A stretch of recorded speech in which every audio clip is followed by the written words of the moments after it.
કેશોદ શહેરમાં શિયાળાની ઋતુમાં જ જળ સંકટ ઘેરાયું છે। શહેરના અનેક વિસ્તારોમાં છેલ્લા ઘણા સમયથી 10-10 દિવસે એકવાર પાણી વિતરણ કરવામાં આવતા હોવાના આક્ષેપ સાથે સ્થાનિકોમાં ભારે રોષ જોવા મળી રહ્યો છે। મહિલાઓનો આક્ષેપ છે કે અપૂરતા પાણીને કારણે ઘરકામ તો ઠીક પણ રોજગારી પર જવું પણ મુશ્કેલ બન્યું છે। શિયાળામાં જો આવી સ્થિતિ હોય તો કાળઝાળ ઉનાળામાં શું થશે તે વિચારીને જ શહેરીજનો ફફડી રહ્યા છે। બીજી તરફ નગરપાલિકા તંત્રનું કહેવું છે કે મુખ્ય પાઇપલાઇનમાં ભંગાણને કારણે આ અવ્યવસ્થા સર્જાઈ છે। હાલ સમારકામ ચાલુ છે અને ટૂંક સમયમાં પાણી પુરવઠો પૂર્વવત કરવાની ખાતરી અપાઈ છે। જો કે કેશોદની જનતા હવે આશ્વાસનોને બદલે પાણીની સમસ્યાના કાયમી ઉકેલની માંગ કરી રહી છે। હાલો, નામ હંસાબેન અમરાભાઈ જાદવ। પાણીની બહુ તબલ છે સાહેબ। આ વિસ્તાર ઇન્દિરાનગર મુશ્કેલી આપે તો આપ્યા કરે, ન આપે તો 5 દિવસ પછી પાણી નથી આપતા। અટાણે શિયાળો છે, કાલ ઉનાળો આવે તો પાણીનું શું કરવાનું છે? પાણી ના હોય તો બરોબર છે, તો મજૂર માણસ કેને ઘરે પાણી ભરવા જાય? અટાણે કોઈને સગવડ હોય ને નહીં હોય, પાણીની ટાંકી હોય, પાણી અહીંયા બોરમાં છે તો પાણી કઈ રીતે આપતા નથી?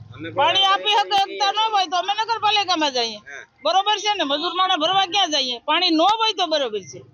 અમારી વિનંતી છે કે પાણી છે તમે પાણી આપો, ન આપો તો આગળ પગલે લઈએ, બીજું માં ક્યાં આવવાનું છે? મારું નામ વીરજીભાઈ આનંદભાઈ ધુડા, ઇન્દિરાનગર વિસ્તાર।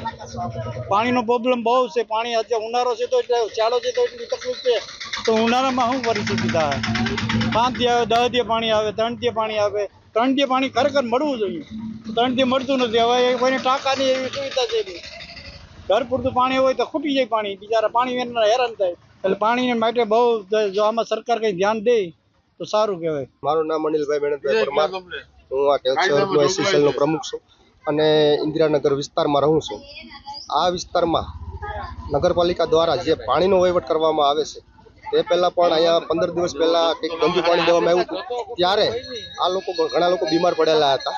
પણ જે લોકો નગરપાલિકામાં બની બેઠેલા પ્રમુખો જ્યારે ચૂંટણી આવે છે ત્યારે મત લેવા તો ઘરે ઘરે નીકળી જાય છે, પણ આ વિસ્તારમાં જે ઇન્દિરાનગર વિસ્તારમાં જે મજૂર લોકો રહે છે એનું પણ ધ્યાન રાખવું જરૂરી છે। એટલે પ્રાથમિક રીતે પાણીની હોય ના કરે તો કંઈ નહીં। પ્રાથમિક અહીંયા કોઈ હોસ્પિટલ નથી, બરાબર છે, અહીંયા કોઈ લાંબી સુવિધા નથી, રોડ રસ્તાની સુવિધા નથી, પણ કમસે કમ પાણી એકાત્ર પાણી આપે તો આ લોકો મજૂર લોકો એનું ભરણ પોષણ માટે કામ કરી શકે અને પાણીની સગવડ સાચવી શકે, બરાબર। એટલે નગરપાલિકાને મારે નમ્ર અપીલ છે કે ઇન્દિરાનગર વિસ્તારમાં એકાત્રે પાણી ચોખ્ખું અને સ્વચ્છ દેવા અપીલ છે। કેશોદ શહેરી વિસ્તારને જે દૈનિક જરૂરિયાતનું પાણી છે તે કેશોદ નગરપાલિકા ગુજરાત પાણી પુરવઠા બોર્ડ મારફત જે ઓજત જૂથ યોજના છે તેનાથી અંદાજિત 8 થી 9 mld જેટલું પાણી મેળવે છે। અને હમણાં ટૂંક સમય પહેલા જ આ મુખ્ય લાઇનમાં ભંગાણ થવાને કારણે કેશોદ નગરપાલિકાને પાણી ન મળવાને કારણે જે પાણીની વિતરણ વ્યવસ્થા છે તે ખોરવાયેલી હતી, જેના કારણે અંદાજિત અમુક વિસ્તારમાં 10 થી 12 દિવસ જેટલો સમય થઈ ગયેલો હતો પાણી વિતરણ માટે। અને કેશોદનું ભૌગોલિક પરિસ્થિતિ અને હાલના સ્થાન મુજબ કેશોદ નગરપાલિકા પાસે સરફેસ વોટર માટેનો કોઈ અન્ય વિકલ્પ ન હોય, જેથી કેશોદ નગરપાલિકા હાલ આ જે યોજિત જૂથ યોજનામાંથી પાણી મેળવે છે ત્યાં અવારનવાર જે કોઈ ટેકનિકલ પ્રશ્નો કે લાઇનમાં ભંગાણને કારણે આવી સમસ્યા વારંવાર સર્જાતી હોય છે। અને ખાસ કરીને ઉનાળામાં આ પરિસ્થિતિ બનતા શહેરી વિસ્તારમાં જે પાણી વિતરણની વ્યવસ્થા છે તે ખોરંભે પડે છે। અને કેશોદ શહેરી વિસ્તારમાં હાલની અંદાજિત વસ્તી આપણે જોઈએ તો 1 લાખ કરતાં વધારેની વસ્તી હોય, અને શહેરી વિસ્તારની દૈનિક પાણીની જરૂરિયાતને ધ્યાને રાખી હાલમાં કેશોદ નગરપાલિકાએ પાણી પુરવઠા બોર્ડને વધુ 2 mld ફાળવવા માટે એક પત્ર દ્વારા જાણ કરેલી છે, જે આવનારા સમયમાં કેશોદ નગરપાલિકાને મળતું થશે।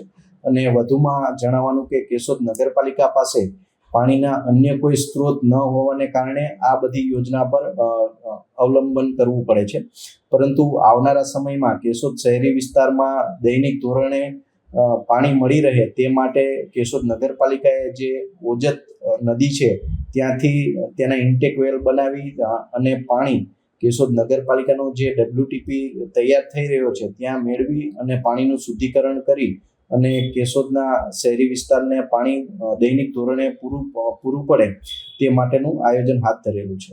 અત્યારે કેશોદ નગરપાલિકા જે ઓજત જૂથ યોજનામાંથી પાણી મેળવે છે ત્યાં વધારાનું રિઝર્વેશન કેશોદ નગરપાલિકા દ્વારા માંગવામાં આવેલું હતું, પરંતુ ત્યાં ઓલરેડી રિઝર્વેશન અન્ય કોર્પોરેશનના કે અન્ય ગામડાઓના રિઝર્વેશન હોય, જેથી કેશોદ નગરપાલિકાને ત્યાંથી રિઝર્વેશન મળેલું નથી, જેથી અન્ય વૈકલ્પિક અને એકમાત્ર સ્ત્રોત તરીકે ઓજત નદીમાંથી જે ઇન્ટેક વેલ બનાવી અને ત્યાંથી જ પાણી મેળવવાનું રહે છે. હાલ સાબડી વોટરવર્ક્સની વાત કરીએ તો ત્યાંથી કેશોદ નગરપાલિકાને પોતાની જરૂરિયાત મુજબનું પાણી મળી શકે તેમ નથી, અને જે ખોરાસા ડેમ છે ત્યાં પણ તેના કેચમેન્ટ એરિયા અને ડેમની ભૌગોલિક પરિસ્થિતિને જોતા ત્યાં પણ કેશોદ શહેરી વિસ્તારની જરૂરિયાત મુજબનું પાણી મળી શકે તેમ નથી.